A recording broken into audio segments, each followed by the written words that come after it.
नमस्कार दोस्तों, welcome back to my channel. दोस्तों, जो मेरा लास्ट वीडियो था उसमें मैंने आपको बताया था कि सांप का जहर होता क्या है और वो हमारी बॉडी को कैसे इफेक्ट करता है। अब इस वीडियो में हम बात करेंगे कि अगर भगवान नहीं करे किसी को सांप काट लेता है तो उस कंडीशन में उसको क्या चीज़ें नहीं करनी चाहिए, क्योंकि जितना ध्यान देना ये ज़रूरी है कि हमें क्या करना चाहिए, उतना ही ज़्यादा ज़रूरी है ये ध्यान देना कि हमें क्या नहीं करना चाहिए।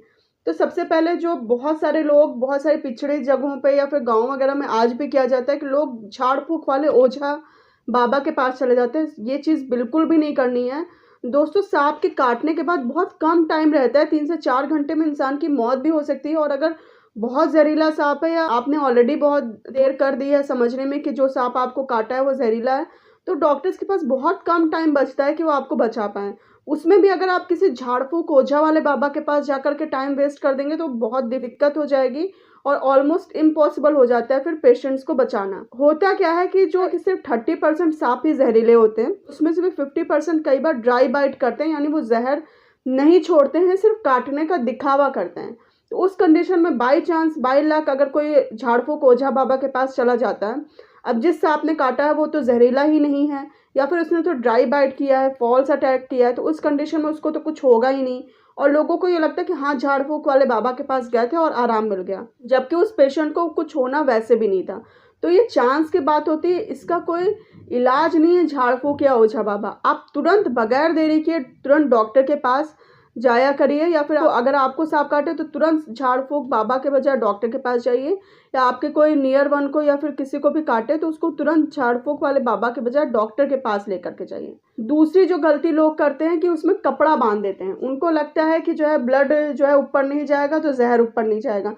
ये बिल्कुल ही गलत बात है, क्योंकि शुरुआत में जब सांप काटता है तो जो जहर होता है वो ब्लड में जाता ही नहीं है। शुरुआत में तो वो लिम्फेटिक सिस्टम में रहता है। हाँ, आगे चल करके वो ब्लड में ज़रूर जाएगा, पर वो कपड़ा बांधने की वजह से आप उसको रोक नहीं पाएंगे।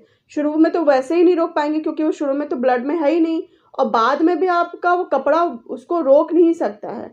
इसके बजाय नुकसान ही होता है कि जिस जगह पे आप कपड़ा बांधते हैं उस जगह पे स्वेलिंग आ जाती है, रेडनेस आ जाती है। कई बार तो ऐसा होता है कि स्किन फट भी सकती है। तो इस तरीके की बेवकूफ़ी बिल्कुल मत करें। कपड़ा वपड़ा बांधने के बजाय आप उसको तुरंत डॉक्टर के पास ले जाएं। हाँ, ये है कि जिसको भी सांप काटता है उसको मूवमेंट बिल्कुल नहीं करनी, क्योंकि जितना ज़्यादा पैनिक होकर के मूवमेंट करेगा तो सांप उसका जहर जो है उतनी जल्दी बॉडी में फैलेगा। तो जिसको भी सांप ने काटा है कोशिश करिए कि उसकी उस जगह को, जिस जगह पे सांप काटा है, उसको बाँस की फट्टी से या किसी भी चीज़ से उसको बिल्कुल स्टेबल कर दीजिए। और अगर पॉसिबल हो तो पेशेंट को भी स्टेबल पोजीशन में या तो लिटा दीजिए, लिटा कर अगर पॉसिबल हो तो ले जाइए, या बहुत ज़्यादा मूवमेंट ना हो उस कंडीशन में उसको तुरंत डॉक्टर के पास लेके जाइए बगैर देरी किए हुए। तीसरी गलती जो लोग करते हैं कि जहर को वो उन्हें लगता है कि शक करेंगे और जहर निकल आएगा। जो मूवीज़ वगैरह से लोग देखते हैं और बहुत ज़्यादा इंस्पायर हो जाते हैं। ये बिल्कुल ही गलत इन्फॉर्मेशन है, बिल्कुल ही गलत प्रैक्टिस है। इससे जिस बंदे को सांप ने काटा है उसको भी दिक्कत हो सकती है और जो उसको शक कर रहा है उसको भी दिक्कत हो सकती है। हाँ, कई बार अगर हीमोटॉक्सिक सांप होता है, जैसा कि मैंने पिछले वीडियो में बताया, तो उसमें आप ये कर सकते हैं कि कोई भी सिरिंज लेकर के उसका फ्रंट का जो पार्ट होता है उसको कट करके उसके थ्रू आप जो है थोड़ा-सा ब्लड बाहर निकालने के लिए ट्राई कर सकते हैं। पर वो उसके चक्कर में आप देरी मत करिए, आप तुरंत पेशेंट को ले करके जाइए। भले ही आप जिस गाड़ी वगैरह में जा रहे हैं वहाँ पर वो चीज़ कर लीजिए कि सिरिंज से वो ब्लड थोड़ा-सा बाहर निकाले, पर खुद शक बिल्कुल मत करिए और उसके चक्कर में डॉक्टर के पास जाने में देरी मत करिए। तुरंत के तुरंत डॉक्टर के पास ले करके जाइए। यही सबसे बड़ी प्रेफ़रेंस और फर्स्ट प्रेफ़रेंस होनी चाहिए। चौथी गलती जो मैंने आपको बताया कि लोग पैनिक हो जाते हैं। पैनिक तो बिल्कुल भी नहीं होना है, क्योंकि इंडिया में कई बार ऐसा होता है कि सांप जो काटा होता है वो जहरीला नहीं होता, उल्टा हार्ट अटैक से 80% केसेस में डेथ हो जाती है। तो पैनिक बिल्कुल भी नहीं करना। अगर आप पैनिक करेंगे तो उस कंडीशन में हार्ट जो है वो जल्दी ब्लड पंप करेगा और जो जहर है वो जल्दी शरीर में फैलना शुरू कर देगा। तो बिल्कुल भी पैनिक नहीं होना है, खुद को काम कंपोज रख करके स्टेबल रहना है। तो ये वो गलतियाँ थी जो लोग करते हैं और इसके चक्कर में डॉक्टर को बहुत ज़्यादा परेशानी झेलनी पड़ती है, या डॉक्टर के पास जा कर के इलाज के अभाव के कारण लोगों की डेथ हो जाती है। तो प्लीज़ ये गलतियाँ बिल्कुल मत करिए।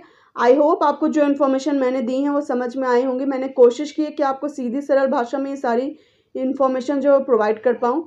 अगर आपको वीडियो पसंद आया तो आप वीडियो को लाइक करिए, चैनल को सब्सक्राइब करिए। मिलते हैं नेक्स्ट वीडियो में, जिसमें मैं आपको ये बताऊँगी कि सांप के काटने पे हमें क्या चीज़ें करनी चाहिए कि हम पेशेंट की हेल्प कर पाएँ उसको बचाने में।